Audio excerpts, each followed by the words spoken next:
Okay, so our next speaker is Sebastian Munck, he's an innovation technologist at VIB KU Leuven. And he's a leader at the interface between life science and technology, seeing how they can enable the best science and innovation. He is a spokesperson for Flanders Bioimaging, which is dedicated to integrating and optimizing imaging infrastructure to support research across clinical and biomedical fields. And he's a co-founder of Nubius, an initiative for bioimage analysis across the globe. And today he's going to tell us about his data management journey. So thank you. Thanks a lot for the kind introduction. I'm very excited to talk to you about some parts of what we have been engaging a lot in the recent past to work on managing the data journey. I think there were a number of great talks today that already introduced a number of key things. So I will basically jump right into the story.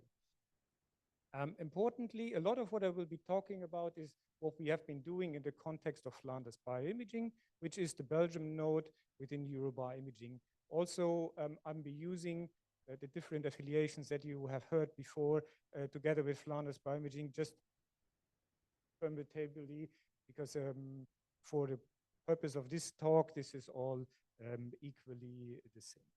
So to jump right into it, I want to talk you through our data journey. And we start here with the instrument. And the idea of what we want to achieve is that we go from data that comes from the instrument into a managed storage. This is what our IT has been organizing and where we have been teaming up with the Flemish Supercomputing Center, who has been setting up basically a data center next door to us, so a few kilometers away. Since this is running on iRods and since this is something that IT is organizing, this is not what you want to work with. This is handled through Mango, which is a tool that has been created by the Flemish Supercomputing Center. From there on, from where the data is stored, you would either then do the analysis on your desktop, basically on or through the high performance computing center, through individual tools, or by high performance computing jobs. And then you would re-inject your analysis data into the managed storage, and from there go to public repositories. Now, this sounds maybe nice, but it maybe also look a bit confusing, right? I mean, there's some people that love these schemas, and this the data people, and they are happy that there's all these little icons on this. And for other people, this might be very quickly very confusing, and they always have the impression they're talking about some unknown Pokemon you have never heard of. So in order to get there, let's look at a more simplified version of that in order to get across what we want to do. We have an instrument we want to upload to the storage, and then we may do an analysis, and we want to keep the analysis likewise associated with the storage, and then we want to go and publish this through some repository. The tool that is used for that is Mango. This will help you to apply metadata schemes, like, for example, RAMBI, and like has been mentioned already before. So this will be working for you to transfer the data to the storage. And obviously, there is a client. I'm not showing you that today, because one of the big problems with all of these schemes, they're rather patient. We never know how far we actually are in this process. Is this already real? Is this person talking about something that is only in the planning or that? Therefore, I will show you a number of movies for that, how far we are in this. Therefore, I will focus on the automatic upload and ingest module that will just work in there. And when I was preparing my slides again on Sunday after some sightseeing, I realized that this is a bit complex. What you see basically here is we got, I think, carried away a bit. This is one of our microscopes. It's the screen of our microscope. You see here opening some data that I actually acquired. And what we are doing is we are starting a job to upload the data automatically overnight. And you just see here in client opening, we are logging into that Mango tool. I need to authentify myself that I'm actually, it's me, because I will be saving data for myself later through their jobs. And after I did that with my cell phone, I can choose where to save the data. And after that, we basically start creating a metadata file where you have already pre-filled in, because we know the location, we know the place, we know the microscopes. This is all there, and I can add a few information, like, for example, where in the zone I want to save this to, and I will add an email address because I want to be notified when the upload has been finished. So once I save that, I can basically leave the machine and go, because this is already done.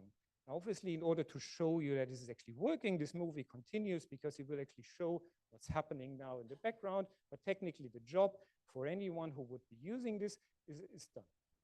So what you see now is that it is actually some file created which contains the information that we just created. It contains here the newly added email address, like you have seen just before. And after some while, you will see that there's a job created automatically. And you will see that later, literally something like we all don't have to look at normally, but just to prove the point, data is uploaded through the Ethernet. This is done at some point. And you can see how this is literally finished. It's a bit later. You can see we log in again into this Mango portal to see that the data is actually uploaded, while here on this on the local machine, a log file has been created that to leave a trace that this has been all done right in the way that it's supposed to. So while we are there, you can see we are just starting now our web interface. We are reloading the page, and we can see the data has been uploaded, and we can find back there the data that we just have seen. And you see at the metadata tab, we have these two tab files that we have just created, like we have seen before. You see my email that we just added there, and I've been notified at that moment that this upload has been done. Good. While this is done, this is still stuff that we are working on and improving. The movie starts from the beginning, but it's part of a bigger workflow, because this means that we now start training users differently, that we start teaching them at the end of their data acquisition at the individual microscope, because like you see, this is the screen of the microscope, ends with them starting that progress, and then they can leave, which means that they can that we have a managed process where we can prevent the clocking of the local hard drives, and all the data arrives at the right place where they can keep it and or pick it up where they want to some later time. Obviously, since we have stored the data already now at some remote place, we can tap into the high performance computing that we have there, and we can use that for our advantage and also analyze the data while it is already close to the compute center. This is what it looks like when you use some specific tools that you have there, where you can either use some command line tools, but you also have a web interface where you can choose here, for example, a Jupyter notebook, where we run here some analysis. This would be some standard cell pose analysis of some data that you would do. And you can use here an API to literally just write into the analysis what analysis you have done. Like, this is a cell pose, omnipose kind of analysis. Execute this individual cell, and it will re-ingest the data that you have just created through this analysis together with this metadata onto the managed storage platform. And that's what you see here in this section. Now, for publicizing the data, we can now start, and you see here a movie running in the background again, that we can fetch from the local data, from the, you can fetch the data from this iROD storage and directly use it to publicize your data and use a public repository to do the data. And what you see here is it's just a few clicks basically to select the data, where you again would just use the information, click what you want to publicize, create an email address to yourself, and make this publicly available. This is something that our founders are very keen on, because they obviously want that the data is used on our repositories. So therefore, we have made some efforts. At the same time, for us personally, using similar repositories like the Bioimage Archive is equally important, but we were obviously quicker using or tapping into our local environment. Now, this sounds fine, or we basically have finished the job like I described it in the beginning. There's an entertaining side track that we can use in addition, where we can also use the ability while we upload the data to execute some automatic tools and use what is called some scrum jobs. That means basically you have a scheduler that would use some automatic tasks where you can, for example, convert files automatically to a new file format, for example, in OMISAR, or do some denoising or other pre-processing steps. And with that, I will start to quickly summarize already here that we have a number of different tools that we can stack together like different puzzle pieces where we can transfer the data, use the research data management, as well as use the analysis up to the deposition of the data, and use that in a tool that is open source, provides you with a complete workflow from acquisition to publishing, is very flexible, content agnostic, and is using robust pieces that click together. And in that sense here, this tool that I've been describing is very central.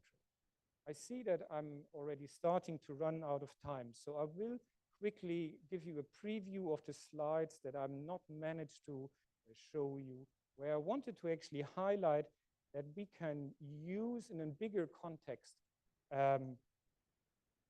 large language modules to connect information that is scattered.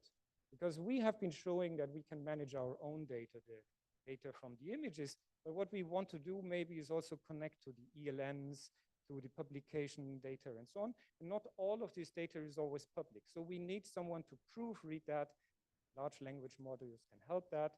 And they can use a pre-catalog of things to proofread that for us and prove also where we may have made some errors and where we may also deviated from the original path, because as we know, typically things develop and change over time. So therefore, it's important that we also can encapsulate that and be agnostic for that. And with that, I summarize here very swiftly. I know I'm squeezing it. We have a rather complex workflow. I realize this, but I think what we need to do, and this is the example that I want to show you, is that we need to help people to take care of their data. We need to collect the information that is scattered, and we have a lot of information already, so we need to use this very wisely. And while projects change over time, we also need to accommodate these kind of changes, as well while data standards start to change and evolve. And that is where I think automation can be here, your friend. And with that, really at the end, I want to thank you for your attention, and I'm open for any questions.